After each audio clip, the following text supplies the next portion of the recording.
नमो हरिहन्ताणं नमो सिद्धाणं नमो हरियाणं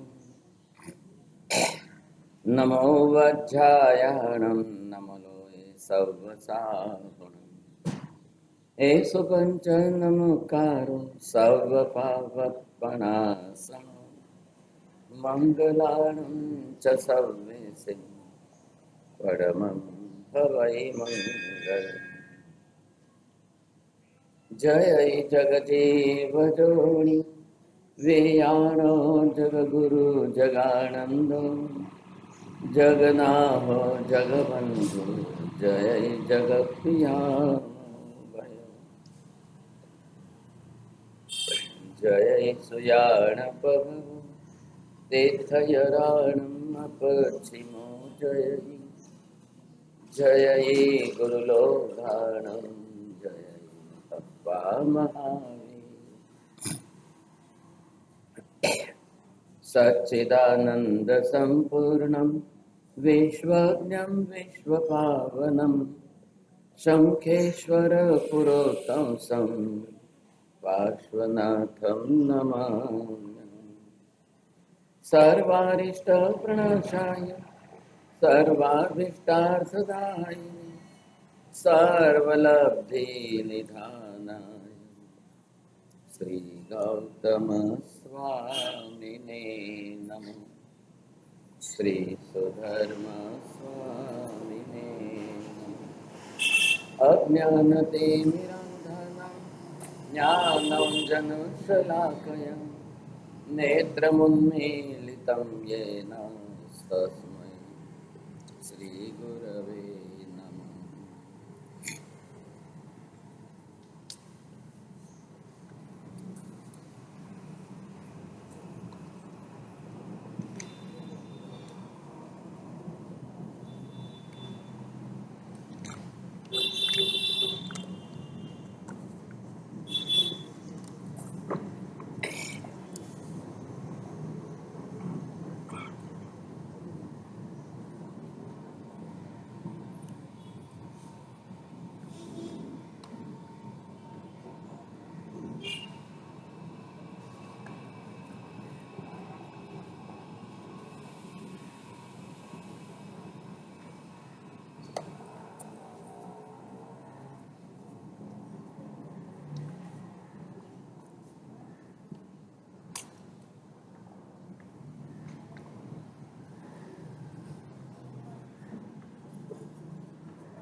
अठारह प्रकार के पापस्थान और इन 18 पापों का थोड़ा सा विभाजन करते हैं। आप अलग अलग तरीके से विभाजन करने में सबसे पहले फर्क क्या समझ रहे हैं। अब इन पाप को 18 पाप कहना या ये 18 जो है पापस्थान के रूप में कहना है। अब दो में फर्क आपको ये समझना है। बोलो सर।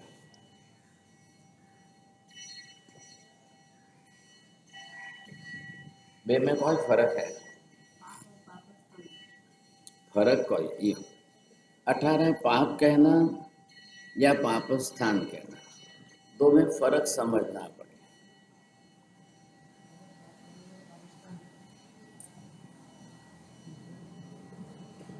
अगर हम सिर्फ पाप ही कहें, अब शास्त्रकारों ने का नाम क्या लिखा है, सूत्र का नाम क्या दिया है? पापस्थान। क्यों 18 पाप नहीं लिखा है? ये 18 पाप नहीं है, ये पाप का क्लासिफिकेशन, पाप की जात है। ऐसे स्टेप्स से स्थान है कि जिनके अंदर आप एक बार घुसे तो उतना पाप आपको कर दे। पाप की जातियां हैं। जाति होने से एक के अंदर अवान्तर कितने हैं? आपकी जो जाति है, आपके कितने लोग हैं? चाइनीज एक जाति है मनुष्यों की, अब उसमें करोड़ों लोग हैं। एक एक पाप स्थान के अंदर अगणित अनेक प्रकार की प्रवृत्तियां हैं। आपको एक नाम दे दिया मृषावाद। मृषावाद एक नाम है, एक जात का पाप स्थान है। अब मृषावाद असत्य बोलना, झूठ बोलने के तरीके कितने हैं? झूठ बोलने के कारण कितने हैं? लोग कितनी तरह से झूठ बोल सकते हैं? अदत्तादान एक पाप स्थान है। अब पाप स्थान के अंदर अदत्तादान का मतलब जो चोरी है, आप कितने तरीके से चोरी कर सकते हो? चोरी करने के तरीके आपके पास कितने हैं? ये इसलिए यहाँ पर कहा है कि 18 पाप लिखेंगे तो एक ही बात पर निश्चित हो जाएगा, लोग रास्ता निकालेंगे। आप कह रहे हो हमने तो झूठ बोला नहीं है, लेकिन खोटा किया है, गलत किया है। करना, कहना, कराना प्रकार तो अलग अलग, तो लोग क्या कहेंगे सर? वाद, वाद मतलब बोलना, वृषावाद झूठा बोलना। अब बोलने की बात है, करने की बात का है? आपने सिग्नेचर साइन भी गलत कर दिए, गलत लिखाकर, डॉक्यूमेंट में गलत लिखाकर आपने गलत में साइन करा दी। आपने देख लिया सामने वाले को इतनी समझ नहीं है, आपने गलत लिखकर साइन करा दी। एक शून्य भी आप गलत ज्यादा लिख दो तो उसके लिए तो 60,000 के बजाय 6 लाख हो जाएंगे। अब उसने साइन कर दे, अब आपने गलत बोला नहीं है अभी, और फिर मौका आने पर आप उसको डॉक्यूमेंट दिखाएंगे, भाई साहब आपने ही तो साइन किए।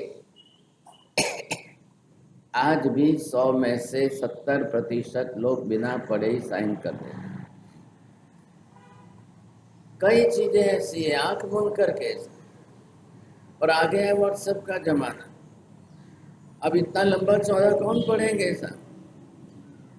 फटफटा कंपनी वाले जो है जानबूझकर इतने बारीक अक्षर लिखेंगे कि हम पढ़ भी नहीं पाए। चलो कर दो साइन। अब ऐसी स्थिति में लोग तो करेंगे। अब उसके अंदर आपने बोला नहीं लेकिन किया, तो बोलने से भी ज्यादा आपके लिखने में भी असत्य हो गया, तो वो मृषावाद कहलाएगा कि नहीं? आप कहेंगे मैंने अदत्तादान का सेवन नहीं किया, मैंने चोरी नहीं की, कोई कर रहा था उसको सीढ़ी चाहिए थी, मैंने तो सीढ़ी ला के दी। तो आप तेना हड़प होगे की गाथा के अंदर पढ़ेंगे तब पता चलेगा कि चोरी करना, चोरी कराना, चोरी करने वाले को सहयोग करना, चोरी का माल खरीदना, ये सब प्रकार अदत्तादान में ही आते हैं। तरीका सब अदत्तादान है। आप क्या बोल रहे हो मैंने तो नहीं की? आप आपके भागीदार नहीं हुए क्या? लेकिन आपको उसमें ना कहने में माया कपट करनी पड़ती। इसलिए यहाँ पर 18 पाप शब्द न रख करके 18 पाप स्थान रखा है। ये पापों के स्थान हैं। अब एक स्थान के अंदर कितने अवान्तर स्थान हो सकते हैं? एक स्थान पर बम्बई से, बॉम्बे सेंट्रल से, चर्चगेट से ट्रेन चलती है, मलाड आया, और मलाड के अंदर 1000 स्थान है, लेकिन स्टेशन एक है। अब एक स्टेशन से उतर कर ईस्ट में कहाँ जाओ, वेस्ट में कहाँ जाओ, आप वेस्ट में कहाँ से कहाँ कितने किलोमीटर जाओ, वो आपको देखना है। ट्रेन ने आपको एक स्टेशन पर उतार दिया, वो मलाड पहुंच गए। अब मलाड में आपको जहाँ जाना है, जितने क्षेत्र है, जहाँ तक जाना है, वो आप इन्होंने 18 जो है क्लासिफिकेशन करके जातियां दे दी है। ये 18 जातियां, अब इसमें से आप कितने का त्याग करते हो या कितने का आचरण करोगे, कैसा आचरण करोगे, कितने प्रमाण में करोगे। क्योंकि पाप ये क्या है, इसको पहले आपको ये समझना है कि ये तो होगी प्रवृत्ति के रूप में, तो ये निकाल दिया यहाँ से कि ये नहीं है आपके लिए। लेकिन अब ये जो है ये आपके लिए प्रवृत्ति है, आप जो क्रिया करो, जैसा व्यवहार करो। अब आगे क्या होने वाला है इससे, अब ये है 8 जो है कर्म की प्रकृति।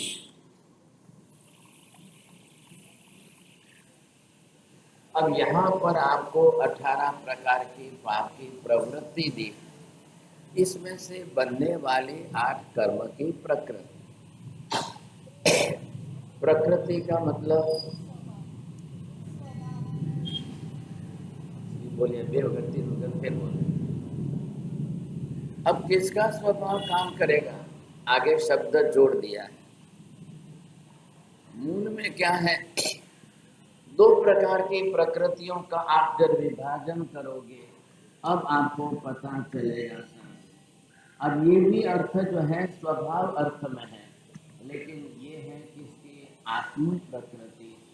अब चलेगा यहाँ पर जो ये आएगी तो ये कर्म की प्रकृति हो गई।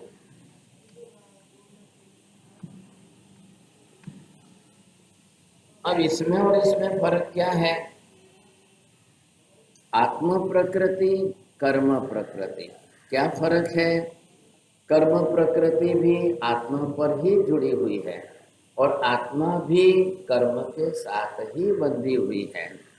अब दोनों के अंदर प्रकृति शब्द का शब्दार्थ बैठाएंगे, खाली स्वभाव स्वभाव, तो किसका स्वभाव हो गया, आत्म प्रकृति शब्द का प्रयोग करेंगे तब आपको पता चलेगा आत्मा अपने गुणों के अनुरूप आचरण करे, ये आत्म प्रकृति।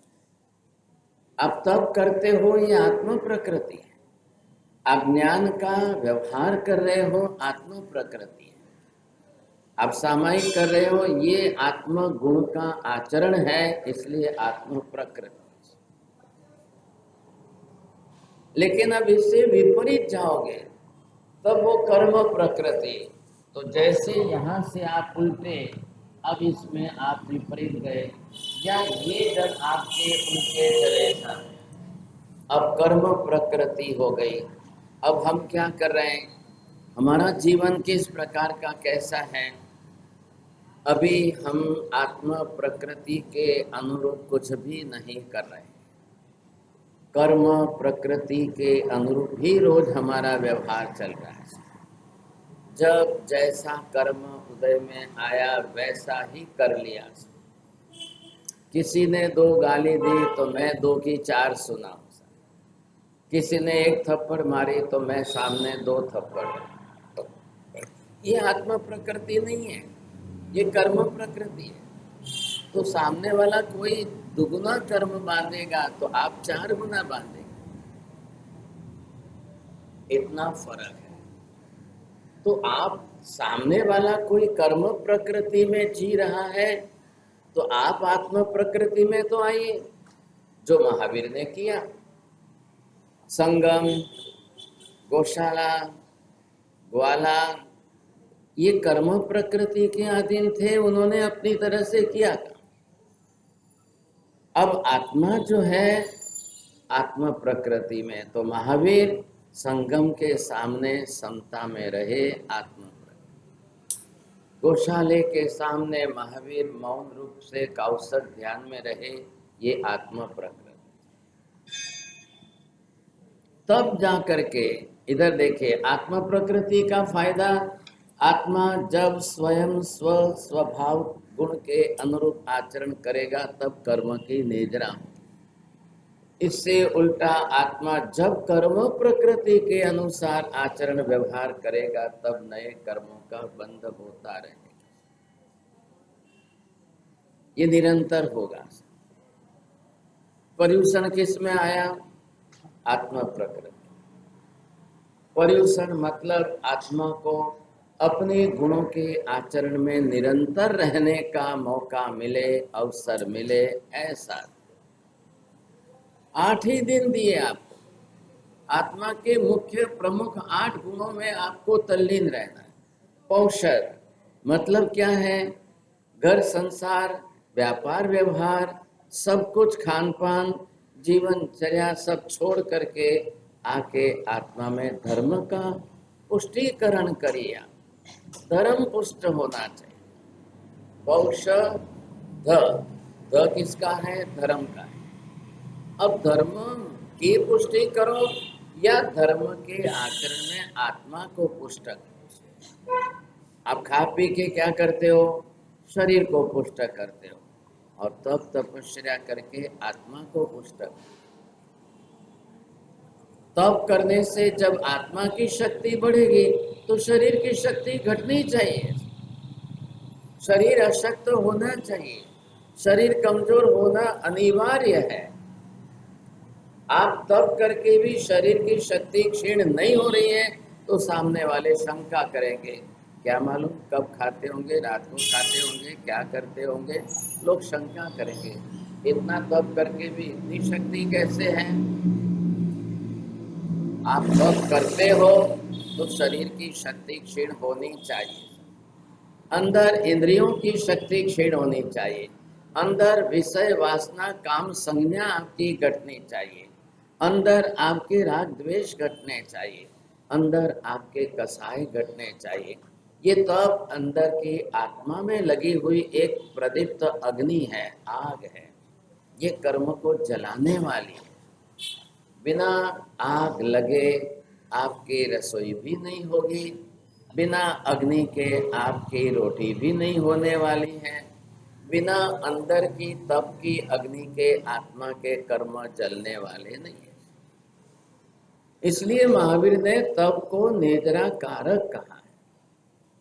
अब भले वो 6 बाह्य तप में ले जाओ, 6 अभ्यंतर में ले जाओ, दोनों को जोड़ा है नेजरा के साथ। बाह्य इसलिए है कि शरीर के साथ चल रहा है। आप शरीर के सहयोग से जो तप करोगे वो बाह्य तप। अभ्यंतर इसलिए है कि डायरेक्ट आत्मा को करना है, अब शरीर की जरूरत। बाह्य में आप यथाशक्ति बताओगे, मेरी शक्ति जितनी होगी उतने में उपवास शामिल कर सकते। आपको आत्म शक्ति का चिंतन करने के लिए सुबह के प्रतिक्रमण में तब चिंतामणि का कौशक दिया है। क्या नाम है उसका? चिंतामणि फिर कट गया है। चिंतामणि क्यों क्या नाम? चिंतवणे, चिंतन करना है। चिंतामणि शब्द नहीं है, चिंतन। तब चिंतन है। अब चिंतवणे चिंतन कैसे करोगे आप? क्या करना है? इन दोनों को मिलाकर करना है। आत्मा की शक्ति इतनी है और आज आपको इतना करना है। अब चिंतन में आपको आत्मा का अनुभव करना है, आत्मा शक्ति का। अब कहाँ से शुरू करोगे? महावीर ने 6 महीने किए तो 180 उपवास से 6 महीने से शुरू। फिर अंदर बोलो, भाई मेरी शक्ति नहीं है। ये कौन बोलेगा? कर्म बोलेगा। आत्मा बोलेगा कि 6 महीने की शक्ति है उपवास करने की, तुरंत कर्म ना करें। अब कर्म तो एक भी बात में हाँ कहने वाला नहीं, वो तो सीधा आके आज नवकाशी करनी है वहीं रुकेगा। लेकिन दो के अंदर ये टकराव है। आप चिंतन करिए अंदर, आत्मा भाव का चिंतन, आत्मा गुणों का चिंतन, आत्मा की शक्ति का। आपको कभी आत्मा शक्ति का अनुभव ही नहीं हुआ है। और इधर महावीर क्या कह रहे हैं? आत्मा की शक्ति कितनी है? अनंत है। जब ज्ञान अनंत है, दर्शन अनंत है, चारित्र अनंत है, तो शक्ति भी अनंत है। अब शक्ति की अनंतता का अनुभव नहीं हुआ। क्यों नहीं हुआ? कि आत्मा गुण के ऊपर जितना गुण स्वरूप था आत्मा का, अब वो सारा आपके आवरण से ढक गया। ये अगर यहाँ पर आत्मा का अनंत वीर्य गुण है, अब ये अनंत वीर्य शक्ति के रूप में है। आत्मा की शक्ति आपकी कितनी है? अनंत गुनी है। लेकिन हुआ क्या है कि अब इसके ऊपर ये कर्म का आवरण जितना चढ़ गया है, अब इतना कर्म का आवरण आ गया है कि अब इसके कारण अब यहाँ पर आप ये आवरणीय कर्म कौन सा बन गया है? अंतराय कर्म बन गया। अब ये अंतराय कर्म इसने आत्मा की शक्ति को दबा दिया है, ढका दिया।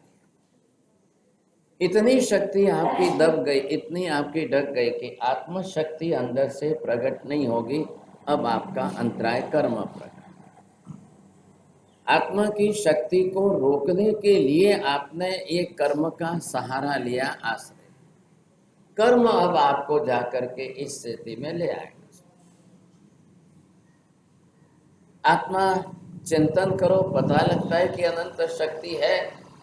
क्या आज भी मैं मास्कमन करूं, आज मैं अट्ठाई करूं, तो तुरंत अंतराय कर्म कहेगा नहीं। तो अंतराय का काम क्या है? विघ्न करना है, अवरोध करना है। आपको ये शक्ति आपके आत्मा को काम करने ही नहीं देगी, अब रोकेगी, वहां पर अवरोध करेगी। अगर आत्मा अपनी सब शक्ति का, अनंत शक्ति का पूरा उपयोग कर ले, आज सब कर्म क्षय हो जाए और आज ही मोक्ष। लेकिन हम कितना उपयोग करते हैं? आत्मा की जितनी अनंत गुणी शक्ति है उसके अनंतवे भाग का ही हम उपयोग करते हैं। बोलो।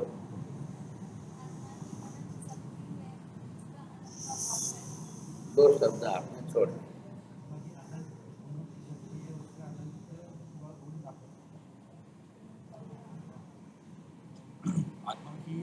आत्मा की अनंत में अनंत गुण है और हम अभी अनंत गुण मत बोला। अरे अनंत गुणी शब्द बोलने में गुणाकार करके बोलना है आपको। आत्मा की जितनी अनंत गुणी शक्ति है, कोई गुण अभी बीच में, ये खुद ही गुण है। आत्मा की शक्ति का ये खुद ही गुण है। अब उसके अनंतवे भाग का हम उपयोग कर रहे हैं।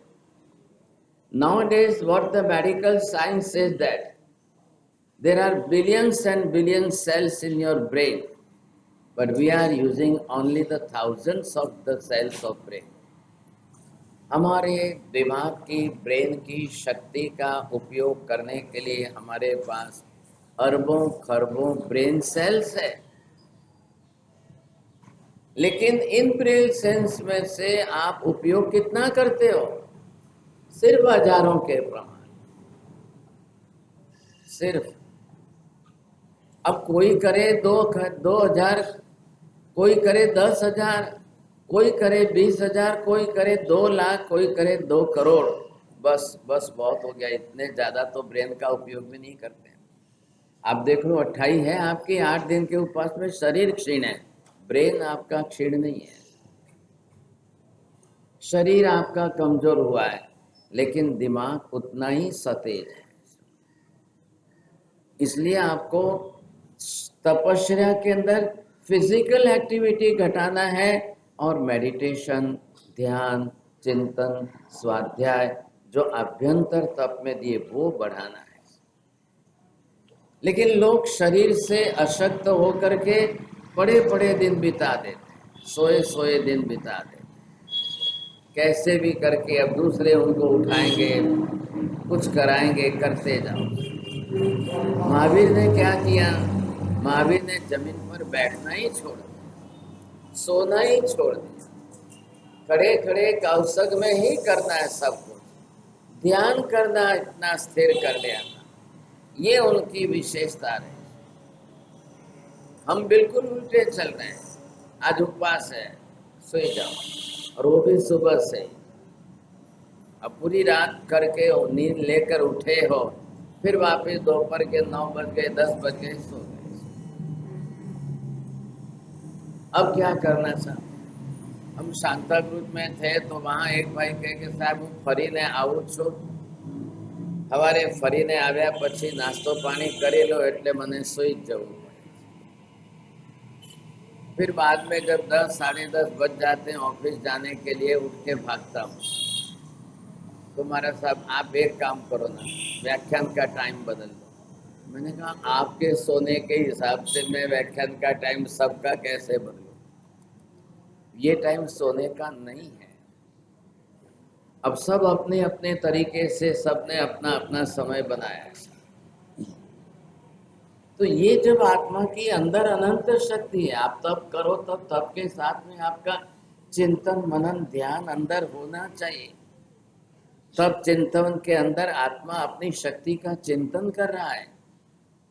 मैं इतनी शक्ति का, इतनी प्रबल शक्ति का स्वामी हूं, तो फिर मैं ऐसा क्यों कर रहा हूं? फिर आहार की प्रवृत्ति, शरीर की काया की क्रिया और आहार आदि की क्रिया, ये सब आत्मा प्रकृति से विरुद्ध है। इसलिए कर्म को ही करना है। अब कर्म के कारण आत्मा को खाना पीना सब करना पड़े, ये कर्म चल रहा है, अंतराय कर्म। अब इसके कारण चलेगा आपका, अब इसकी प्रवृत्ति हम करते रहेंगे। और फिर मोहनीय बाजू में है ही है, तो वो मोहनीय कर्म ला करके अब आपको इसके साथ जोड़ देगा। अब खाने पीने की क्रिया प्रवृत्ति आई, तो जो भी आएगा अब इसके अंदर क्या है, भोगांतराय कर्म, वो आपके खाने पीने के साथ जुड़ रहा है। अब कभी तो जाकर उसमें राग करना है, कभी जाकर के द्वेष करना है, कभी रति अरति करना है। आ भावे छे आ નથી ભાવતો, आ गमे छे आ નથી गमतो, आ सारू छे आ खराब छे, ये ऐसा है ये ऐसा है। हर चीज में आपको राग द्वेष करना ही करना। अब क्या हुआ, समाज के अंदर आ गए, सामाजिक व्यवस्था में जुड़ गए हम, समूह में सामूहिक भोजन बनेगा। अब उसके अंदर कितनी आइटम है, अब एक लाइन में सब बैठे हो तो वो तो एक ही वस्तु सबको पिरसने जाएगा। आपको ना पसंद है तुरंत अरति, नहीं नहीं नहीं मेरी थाली में मत रखना, चलो आगे चलो, मेरे को नहीं। और कोई पूछे भाई साहब थोड़ा तो लो, अरे थोड़ा चाखो तो सही, अरे थोड़ा देखो तो। मैंने ना करना आपको, बिल्कुल नहीं रखा, मैं थाली फेंक दूंगा। ये कौन बोल रहा है सब? अब आपके राग द्वेष अंदर से काम करते जा रहे हैं। अब द्वेष भाव दुर्भाव आपके साथ में जुड़े हुए हैं, अब वो उसके साथ काम करते हैं। पसंद की चीज आई, भाती हुई चीज आई तो राग का मुको मुको बेमुको, मैं तुमने कीधुं ने बेमुको। अब आपको कौन सा पसंद है कौन सा पसंद नहीं है? बोलो गुलाब जामुन केटला मूको, अरे मूको ने तमने कीधुं ने 4 मूको। सब अभी अभी तो क्या है, अभी ब्यासना चल रहा है, पराया माल है, क्यों नहीं खाना, सब ज्यादा खाए। गुलाब जामुन 4 मूको ने पेला के भाई थोड़ું કારેલાનું શાક तो लो सर, ना पाड़ी तमने मुद्दा नहीं में नहीं। अब आपके राग द्वेष तुरंत काम कर रहे हैं, अंदर राग द्वेष का कसाय मोहनीय का कर्म भरा पड़ा है। अंतराय कर्म को नहीं रोक रहा है, अंतराय आत्म गुणों को प्रकट होने से रोकता है, कर्म को तो और बढ़ावा दे रहा है। अंतराय कर्म की शक्ति है तो दूसरे कर्मों की प्रकृति को जाकर सपोर्ट कर रही है। जिसका अंतराय कर्म ज्यादा होगा उसके कसाय मोहनीय भी बढ़ेंगे, और इधर जिसका कसाय मोहनीय राग द्वेष ज्यादा उसके वो भी बढ़ेंगे। दोनों तरफ से सहायक, और दोनों ही आत्मा गुण से भी परि चलने वाले, आत्मा के गुण से भी परि चल। ऐसी स्थिति में कर्म बलवान बनते हैं। अंतराय कर्म दूसरे कर्मों को बलवान करता है। यही जाकर अंतराय ज्ञान के साथ, ज्ञानावरण्य के साथ जुड़ जाएगा तो वो ज्ञानांतराय बन जाएगा। अब वो ज्ञान में अंतराय करेगा। कर्म शास्त्र की इतनी सब प्रकृतियां हैं, ये तो 18 ही पाप की जातियां हैं, और 8 कर्म बन गए। अब 8 कर्म बन गए तो इसकी 158 जो है ये इंटरनल प्रकृतियां बन गई, अवान्तर प्रकृति। कर्म तो 8, मूल नाम 8 है। एक पेड़ होता है तो एक पेड़ का तना मुख्य है, लेकिन उसकी सब डिवीजन के अंदर ब्रांचेस बहुत है। एक झाड़ की 10 शाखाएं निकलती है, एक ज्ञानावर्ण की 5 शाखा निकले, एक अंतराय कर्म के 5 शाखा निकले, दर्शनावर्ण के 9 शाखा और मौनीय के 28 शाखा। ये उनकी मेन अवान्तर इसलिए उनको प्रकृति कहा है। और 8 मूल जो है उनको कर्म का, मूल में 8 कर्म। अब 158 प्रकृतियां समझनी है और एक कर्म प्रकृति किस तरह से आत्म गुणों से विपरीत चल रही है। बहुत लंबा समय लगता है, कर्म शास्त्र पढ़ना चाहिए। आप खाली ऐसे ही व्याख्यान सुनोगे और कोई ज्ञान नहीं बढ़ेगा तो जीवन के आचरण में नहीं आएगा। कर्म नॉलेज, कर्म theory is the practical knowledge, and whatever the thing which is practicable, it must be used in your practical life. वो आपके जीवन के आचरण में आनी चाहिए।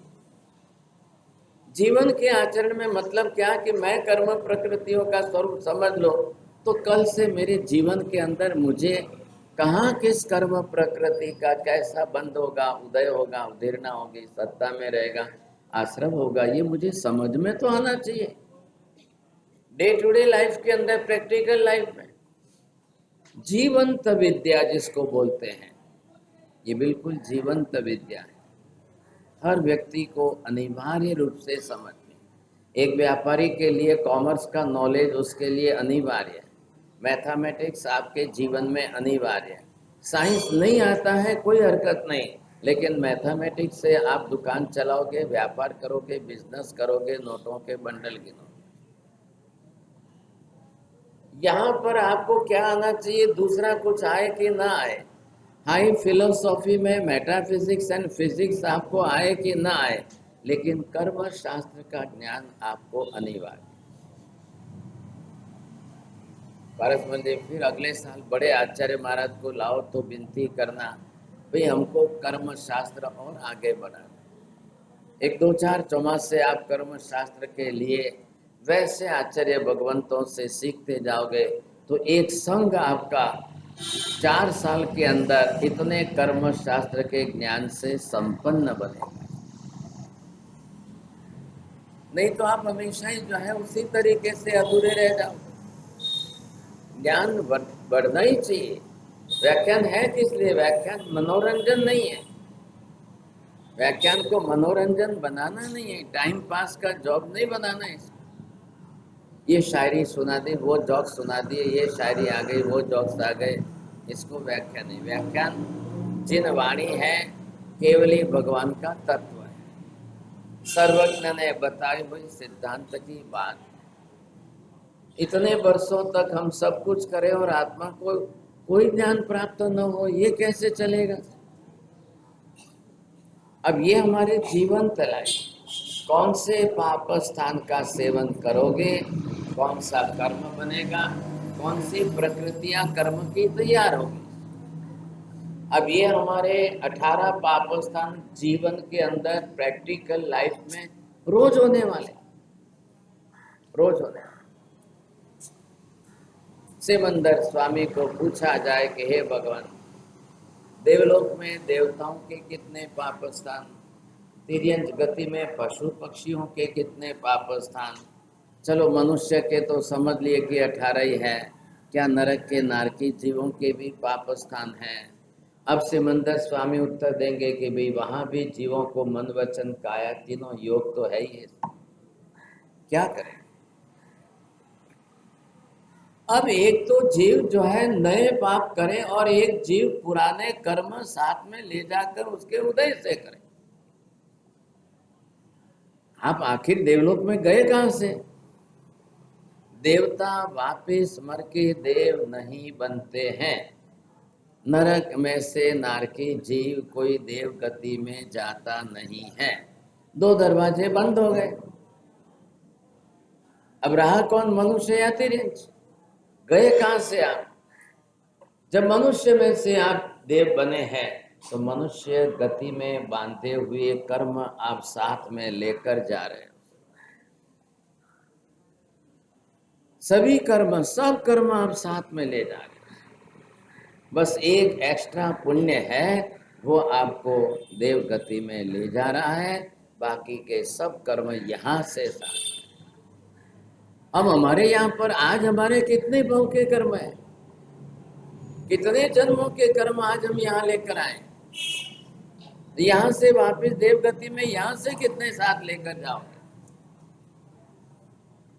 पिछले कई सैकड़ों जन्मों के कर्म जो अभी तक हमने नहीं खपाए हैं वो आज इस मनुष्य के भाव में लेकर आ गए। आज हमने जो नहीं खपाए हैं वो वापिस अगले जन्म में फिर साथ आएंगे। ये चक्र तो चलना ही चलना है। आत्मा त्रिकाल नित्य शाश्वत द्रव्य है, आत्मा अविनाशी है, नष्ट होने वाला ही नहीं है। तो कर्म क्या करेंगे, आएंगे और जाएंगे। कर्म आते रहेंगे, जाते रहेंगे, आते रहेंगे, जाते रहेंगे। आत्मा कभी नष्ट नहीं होती। अनादि अनंत काल तक आत्मा का अस्तित्व एज इट इज बना रहता है। आपकी बिल्डिंग के ऊपर पानी की टंकी बनी हुई है, कॉरपोरेशन का पानी आता है, वहां से उतर के आपके बाथरूम में आ रहा है, आप रोज पानी का उपयोग कर रहे हो, फिर वापिस आ रहा है। टंकी तो ऐसी है। कितने साल हो गए, 60 साल हो गए, 70 साल हो गए, 100 साल हो गए, टंकी ऐसी की ऐसी है। पानी आ रहा है, जा रहा है, आ रहा है, जा रहा है, आ रहा है, जा रहा है। अब जब तक बिल्डिंग है वहां तक तो टंकी बनी हुई है, क्या फर्क पड़ेगा उसको। आत्मा त्रिकाल नित्य शाश्वत है। कर्म आ रहे हैं, जा रहे हैं, आ रहे हैं, जा रहे हैं। कर्मों का आना जाना होता रहेगा। आत्मा को कोई फर्क नहीं पड़ेगा। किसमें फर्क नहीं पड़ेगा? द्रव्य स्वरूप में आत्मा में कोई फर्क नहीं। मात्र उसके गुण ढक जाएंगे, फिर वापस गुण जो है प्रकट होंगे, फिर गुण ढकेंगे कर्म के आवरण से, फिर आवरण घटेगा, फिर गुण प्रकट होंगे। हमारा शरीर है, हमने आज दिन तक कितने कपड़े बदल दिए साहब, हम रोज बदलते जा रहे हैं। शरीर आपका जो है जैसा है वैसा ही है, शरीर नहीं बदला है, शरीर जैसा है वैसा ही है। कपड़े रोज बदलते जा रहे हैं, आत्मा जैसी है वैसी है, कर्म रोज बदलते जा रहे हैं। अब कर्म का बांधने का प्रमाण ज्यादा है कि कर्म का फल भुगतने का प्रमाण ज्यादा है, या कर्म स्टॉक में ज्यादा रहते हैं, या कर्मों का आबादा काल ज्यादा चल रहा है, या कर्म उदय में ज्यादा आ रहे हैं, या कर्म अपना विपाक रिजल्ट आपको ज्यादा दिखा रहे हैं। किसमें ज्यादा है? मेरे को हमारे उपवास है गाँव मिले कर्म ज्यादा किसमें है? जितने कर्म आपके स्टॉक में है, सत्ता में पड़े हैं, उसमें से 2, 5, 10% ही उदय में आ रहे हैं। बाकी 90% तो अभी अंदर सोए हुए हैं। भगवान को पूछा जाए, हे भगवान કેટલા ટકા ઉદયમાં છે ને કેટલા ટકા સત્તામાં છે? बोलो। अभी हमारे 90%, 95% जो उदय में नहीं आए वो स्टॉक में पड़े। 2-5% बड़ी मुश्किल से 8-10% ही उदय में आते हैं। आपका जीवन है कितना? 100 साल। 100 साल के जीवन में आप पिछले सैकड़ों जन्मों के कर्म बांधे हुए स्टॉक में पड़े हैं। अब उसमें से उदय में आएंगे कितने? जो कर्म सागरोपनों की बंद स्थिति वाले, जो कर्म अंदर अरबों खरबों वर्षों की टाइम लिमिट वाले, वो आपके 100 वर्ष में कितने उदय में? बड़ी मुश्किल से 2, 5, 10% उदय। आप राजी हो जाएंगे साहब, हम तो सुखी संपन्न है, हमको तो कोई नहीं हुआ साहब। लेकिन जब अंदर स्टॉक में पड़े हुए कल ज्यादा उदय में आएंगे तब पता चले। और सबसे बड़ा अच्छा ये है, एक साथ में सभी कर्म उदय में नहीं आ रहे हैं। 1-2 कर्म, 2-4 कर्म, 2-4 कर्म उदय में आते हैं, बाकी अंदर सोए हुए शांत पड़े। ये स्थिति है हमारी इस समय यहाँ। लेकिन रोज का बांधना चालू है। बांधना क्यों चालू है? 18 पाप स्थानक रोज हो रहे हैं, इसलिए बांधना भी रोज का चालू है। पाप नहीं होंगे, कर्म नहीं बंधेगा। कर्म बंध रहे हैं, मतलब पाप रोज हो रहा है। पाप करेंगे तो निश्चित कर्म बंद होगा, क्यों नहीं होगा? पहले होगा। तो कहाँ रुकना है आपको? सबको पाप पणासनो बोलना कि सबको कम पणासनो बोलो? बे में फर्क हो ये बड़ी बात। सब पाप पणासनो अच्छा है, सही है, कि सब कम पणासनो सही है? अरे पण आपको क्या नाश करना है? आपको कर्म का नाश करना है कि आपको पाप का नाश करना है? क्यों? पाप कर्म की जड़ है। आग लागी तो धुएं पर पानी डालना है कि आग पर पानी डालना है? धुएं पर पानी कहाँ डालने जाओगे भाई साहब? धुआं तो जो है फैलता जा रहा है। आप आग की मूल में पानी डाल दो, आग बुझ जाएगी, धुआं अपने आप निकलना बंद हो जाएगा। लेकिन 100 में से 90% लोग गलती करते हैं धुएं पर पानी डालने। जब उदय में आ जाता है और विपाक में आकर दुख देने लग जाता है, तब दुख को दूर करने भागते हैं। कोई उसकी जड़ में जा करके कर्म क्षय नहीं कर रहे हैं और पाप बंद नहीं कर रहे। पाप बंद नहीं कर रहे। पूरी मताल नगरी के अंदर महावीर स्वामी पधारे और समवसन की रचना हुई और गौतम स्वामी भगवान की देशना सुनने के बाद गोत्री के लिए निकले। अब उस समय गौतम स्वामी गोत्री के लिए जाए गौतम स्वामी गोत्री, उन्होंने कोई शेला है को नहीं। गौतम स्वामी के शिष्य नहीं है कि उनको गोत्री जाना पड़े। भगवान की भक्ति करने के लिए, भगवान की वैयावच करने के लिए मुझे लाभ लेना है। अब दूसरे शिष्य उनके लिए गौतम स्वामी के गोत्री लाए। कोई भी ला के देवे, कोई भी लेके आवे गौतम स्वामी को गोत्री सब, लेकिन भगवान की भक्ति करने का लाभ पहले गौतम स्वामी लेना चाहते हैं। उनके भाव वैसे। अब भगवान की आज्ञा लेकर के गौतम स्वामी पुरी मताल नगरी में गोत्री जा रहे हैं। लेकिन वहां गोत्री जाते समय राजमार्ग पर चलते हुए कोई दृश्य ही अनोखा दिखाई दिया। राज आज्ञा से सुभट लोग तीर भाले तलवार हाथ में लेकर के एक युवक पुरुष को जो है बांध करके, रस्सी से बांध करके चलाते हुए ले जा रहे हैं। दाहिनी तरफ एक भाले वाला है, बाईं तरफ एक भाले वाला है। वो इधर से नाक काटता है, वो इधर से कान काटता है, टुकड़े करता है। फिर उसी भाले के ऊपर इतना सा नाक का मांस का टुकड़ा है, वही उसको खिलाने है। एक चौराहा आ गया तो 4 रास्ते के चौक में बैठा दिया। 4 रास्ते के चौक में बैठा करके अब इसके माँ बाप को ला रहे हैं। दूसरे चौक में जाओ तो काका को ला रहे हैं, तीसरे चौक में जाओ काकी को ला रहे हैं। अब जो रिश्तेदार है, जितने रिश्तेदार हैं, उनको सबको सामने खड़ा कर और उनको सामने खड़ा करके उनके सामने जो है उसका कान नाक काट करके उसको खिला रहे हैं। अब ये हजारों साल पहले प्राचीन काल के अंदर ऐसी सजा की पद्धतियां, जीवों के अपराध जिस प्रकार के होते थे, अब उनके अपराधों का इस तरह से उनको जो है फल मिल रहा है। ऐसी स्थिति चल रही थी। यहाँ कितने चौक आएंगे? राजमार्ग तक जाते जाते रास्ते में चौक कितने आते जाएंगे और कितने को पकड़े जाएंगे।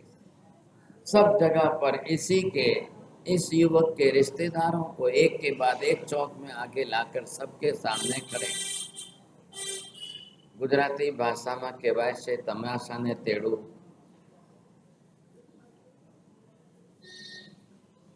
तमाशा ने तेड़ू होतू નથી। तमाशे के लिए किसी को आमंत्रण दे के बुलाना नहीं पड़ता है।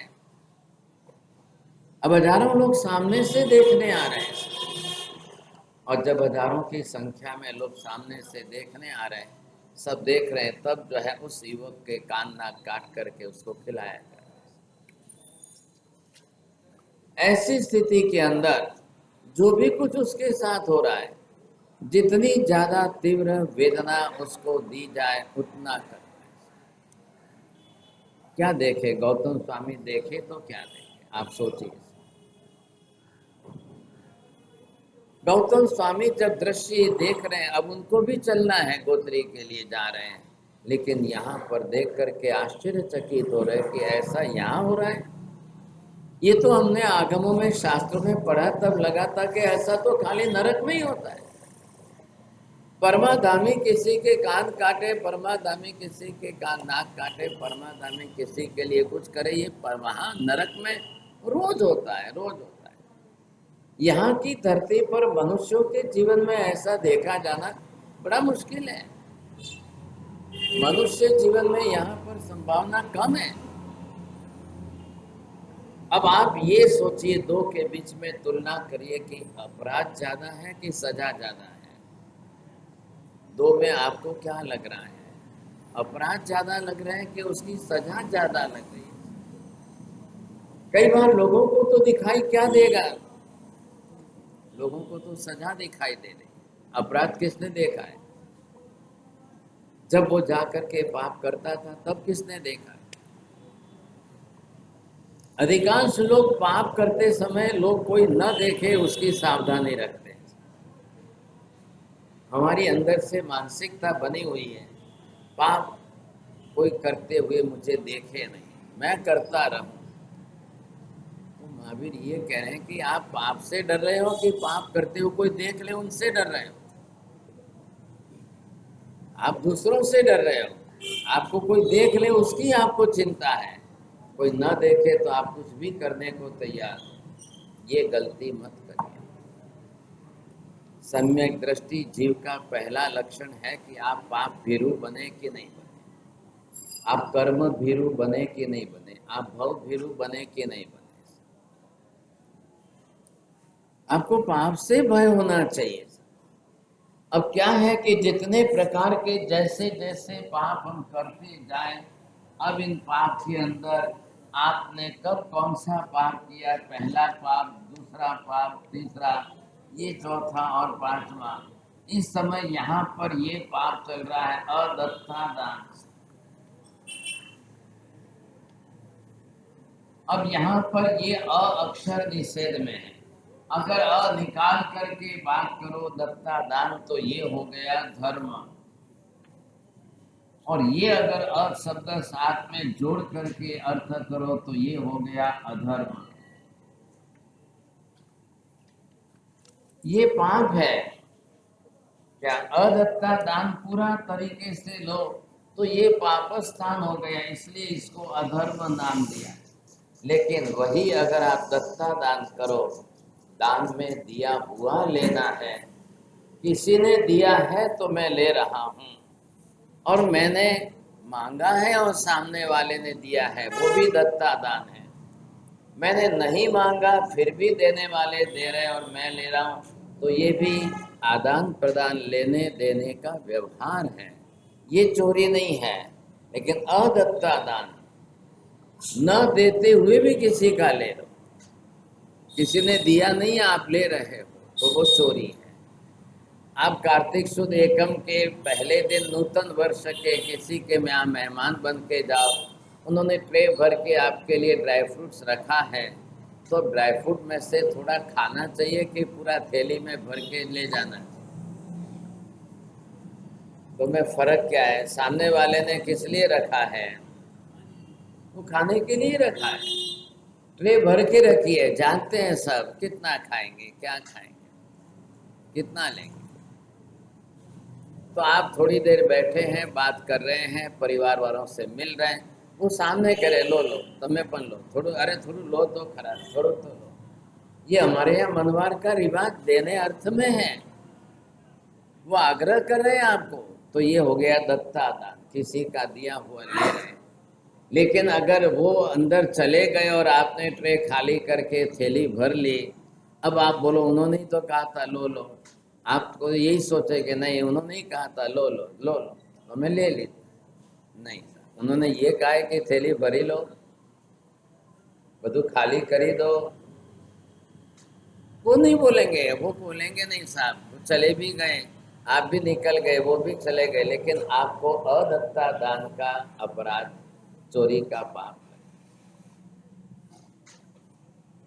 ये व्यवहार है, सोचिए समझेगा, आपको ये भी समझना है। ऐसी स्थिति के अंदर अदत्ता दान का व्यवहार करें हम। संग है, स्वामी वात्सल्य है, या व्यासना है, तपस्या है, या पारना है, आप खाने के लिए बैठे और बाजू में थैली रखी और एक एक कटोरी खाली करके बाजू की थैली में भरते जाओ। साहब હવે ઘરે છોકરાઓ છે, મહેમાન આવવાના છે, હવે 4-5 ગુંદર પાક લઈ જઈએ કરે, શું ફરક? यहाँ तो पिरसने वाले पिरस देंगे, आपको कोई ना नहीं है। कब अदत्ता दान की वृत्ति अंदर से कैसे बनती है, और किसी को सिखाना नहीं पड़ता है। आपके पास 10 चौक के टुकड़े पड़े, एक छोटा बच्चा आता है साहब, अब छोटा बच्चा है कितना, 3-4 साल, वो एक चौक के टुकड़े की भी चोरी करता है, वो ले जाता है, क्या फर्क पड़ता है? क्या फर्क पड़ता है? अब उसको क्या काम आएगा नहीं आएगा वो बात अलग है। अब 3-4 साल के बच्चे को चोरी करना सिखाया किसने? कौन सिखाता है? कोई नहीं सिखा रहा। किसी को सिखाने की जरूरत नहीं है। 18 ही पाप आपको किसी को सिखाने की जरूरत नहीं है। कोई माँ बाप अपने बेटे को नहीं सिखाते हैं, लेकिन पहले जन्मों से करते करते करके वो साथ में लेकर आया। अब पाप के संस्कार हैं, पाप की संज्ञा बन गई। अब ये संज्ञा अब संस्कार के रूप में आपके साथ में जुड़ी हुई है, अब आप करेंगे ही करेंगे। अब इसको उम्र से मतलब नहीं है, आप 3 साल के हैं कि 13 साल के हैं कि 30 साल के हैं, उम्र से कोई मतलब नहीं, कोई संबंध नहीं है, आप करेंगे ही करेंगे। अब जब ये होता ही रहेगा, करते रहेंगे हम, तो नया कर्म तो बंधेगा। अब 3 साल का बच्चा करेगा तो भी कर्म बंधेगा, 13 साल का करेगा तो भी कर्म बंध, 30 साल का करेगा तो भी कर्म बंध। इसको कोई उम्र से तो कोई मतलब नहीं। अदत्ता दान की प्रवृत्ति होने से मतलब है, बस बात पूरी हो। आप कब करते हो, किस उम्र में करते हो, कोई मतलब नहीं।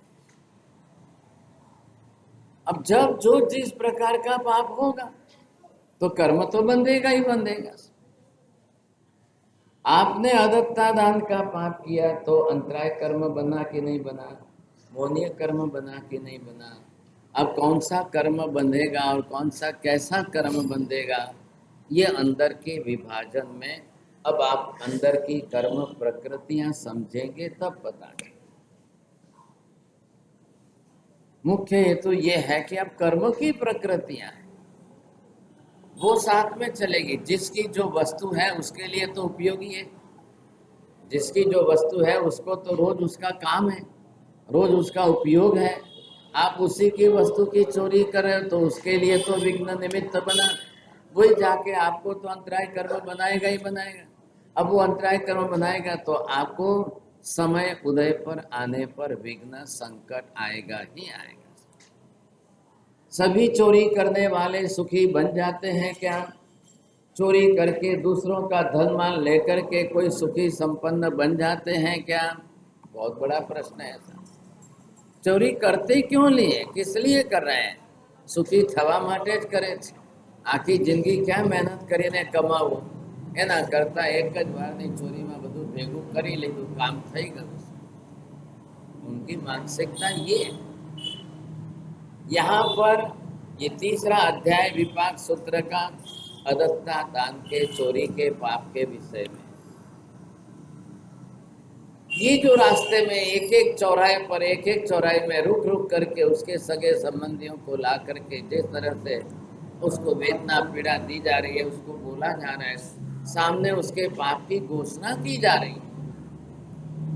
ऐसा नहीं है कि पब्लिक में से उठ करके लोग जो है सैनिकों को ही मारने आ जाए, नहीं, उसके पाप की घोषणा की जा रही है। एक एक पाप उसने जो किया है वो जगत के सामने, लोगों के सामने प्रकट किया जा रहा है। अब आपको समझना है आप किस ग्रुप का पाप ले रहे हैं। ये पाप 18 में से 5 का ये जो ग्रुप है, ये सबसे पहले हमारे लिए अब ये बाह्य प्रवृत्ति के रूप में मुख्य आ गया है। अब बाह्य प्रवृत्ति में आप ये देखना है कि कौन सा आप कितने प्रमाण में ज्यादा कर रहे हो। ये पांचों पाप ये भी है, अब आप इसमें से कौन सा ज्यादा कर रहे हो, बाहर की प्रवृत्ति में जुड़ गए।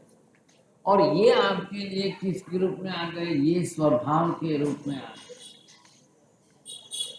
अब इनका संबंध आपके स्वभाव से, ये रोज के हैं, होगा नहीं होगा, करेंगे नहीं करेंगे, जरूर पड़ी तो चोरी करेंगे, नहीं जरूर पड़ी तो मृषावाद, लेकिन ये तो आपके स्वभाव में आ गए, मतलब हमारे खून में आ गए।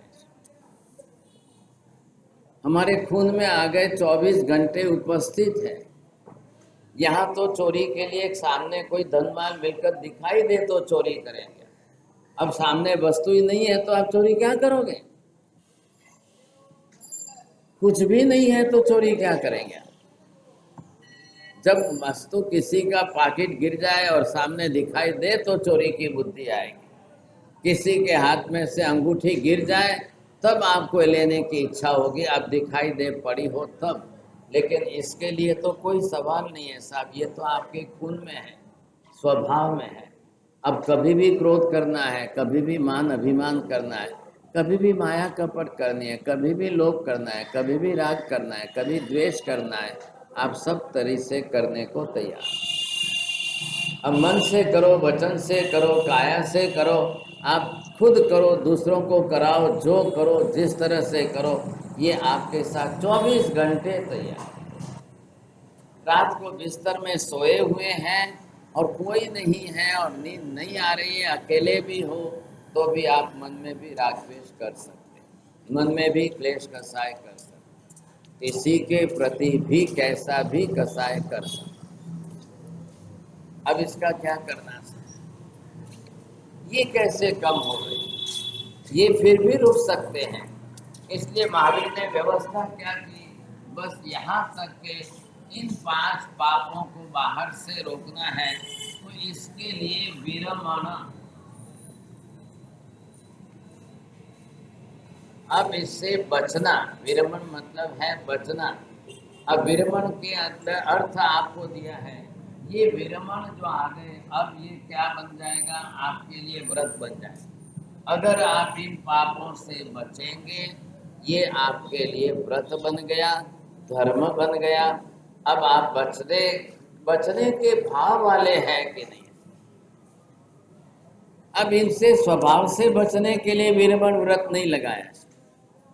आप देख रहे हो यहाँ पर शब्द देख, छठे पाप, 7वें पाप, ये सब जो है इनसे बचने का कोई विरमण व्रत आपको नहीं दिया जा रहा है, लेकिन यहाँ तक आपको पचखांड दिए जा रहे हैं। इन 5 के पचखांड दे करके प्रमाण घटाया जा रहा है। आप विरमण अर्थ है छोड़ना, त्याग करना अर्थ नहीं है, बचने का अर्थ है। बचना कितना है, कितने प्रतिशत बचोगे, ये श्रावक जीवन के लिए है। तो श्रावक जीवन में विरमण है, संयम जीवन के अंदर तो सर्वथा त्याग। अब यहाँ प्रमाण आपके हाथ में है, आपको कितने प्रतिशत बचना है, 10%, 20%, 25%, 50%। अब आप पचखान लेते समय क्या कहोगे, नहीं नहीं महाराज साहब, महीना में 10 दिवस, महीना में 20 दिवस, रात्रि भोजन का त्याग कितने दिन, हाँ साहब महीने में 10 दिन, 20 दिन। आपने मात्रा रखी है, मैं धीरे धीरे धीरे धीरे इतनी शुरुआत करता हूँ, इतने प्रमाण में करता हूँ, बस आप इतने पर ही चलेंगे। तो भी भगवान कह रहे चलो भाई, सर्वथा मिथ्यात्व में से बाहर निकल के जीव सम्यक दर्शन में आया, अब सम्यक दर्शन में से एक कदम आगे बढ़ करके व्रत वृत्ति में आ रहा है, अवृत्ति में से वृत्ति में आ रहा है। 24 घंटे अवृत्ति में से 2 सामयिक कर रहा है, 1 सामयिक कर रहा है, 2 घड़ी के लिए वृत्ति में आ रहा है। तो चलो भाई ठीक है, थोड़े थोड़े करते आएंगे। तो यहाँ तक आपके लिए व्रत है, आगे व्रत नहीं, आगे विरमण नहीं है। अब इनमें से आपको किस में से बचना है, किस ग्रुप के पाप में से कितने प्रमाण में आपको बाहर निकलना। कर्म तो बंध रहे हैं, कर्म बंध रहे हैं, अब उसमें से रोकना कितना है, आपको कितने प्रतिशत रोकना है, बस ये बात।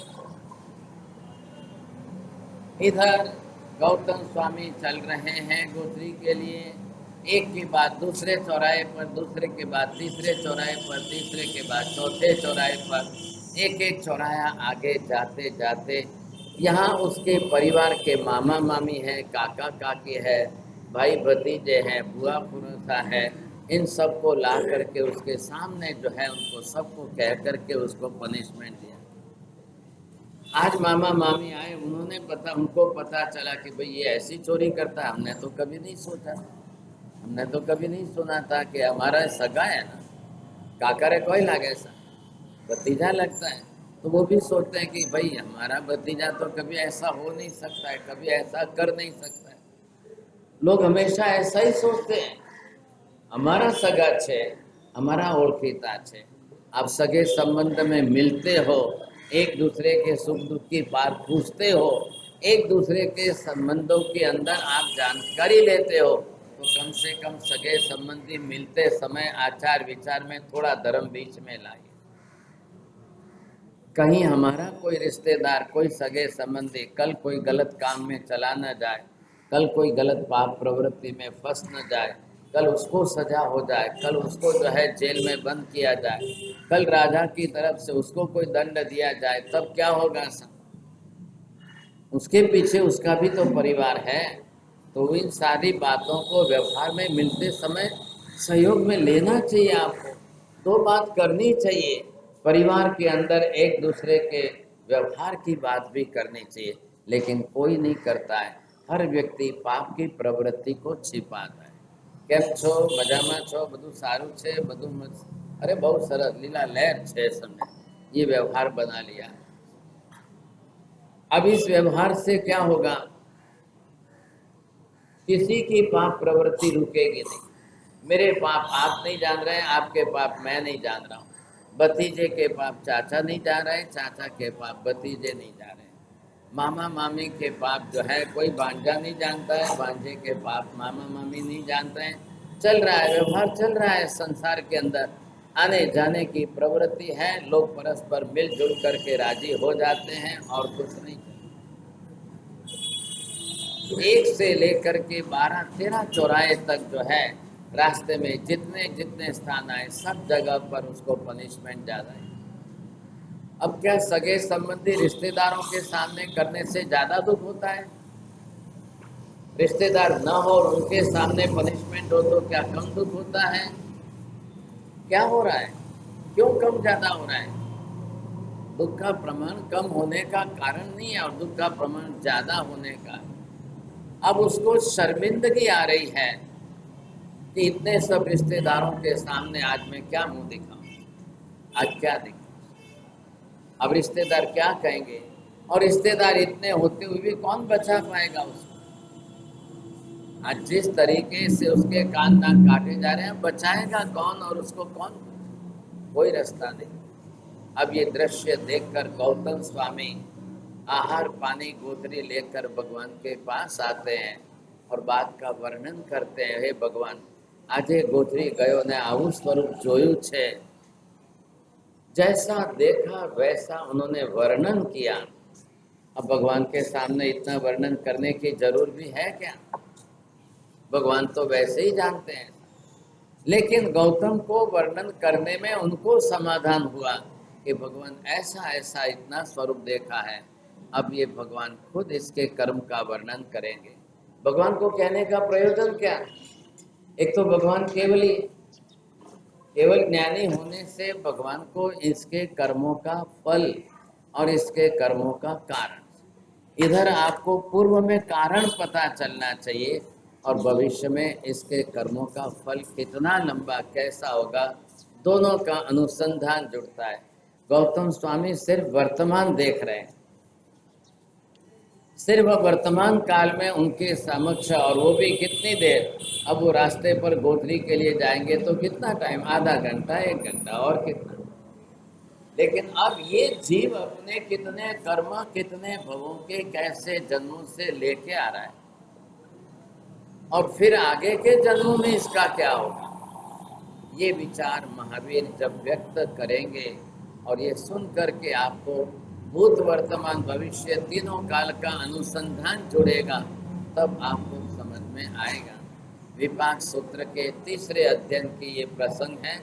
कल फिर इसके अंदर हम और आगे थोड़ा सा विचार विमर्श करेंगे।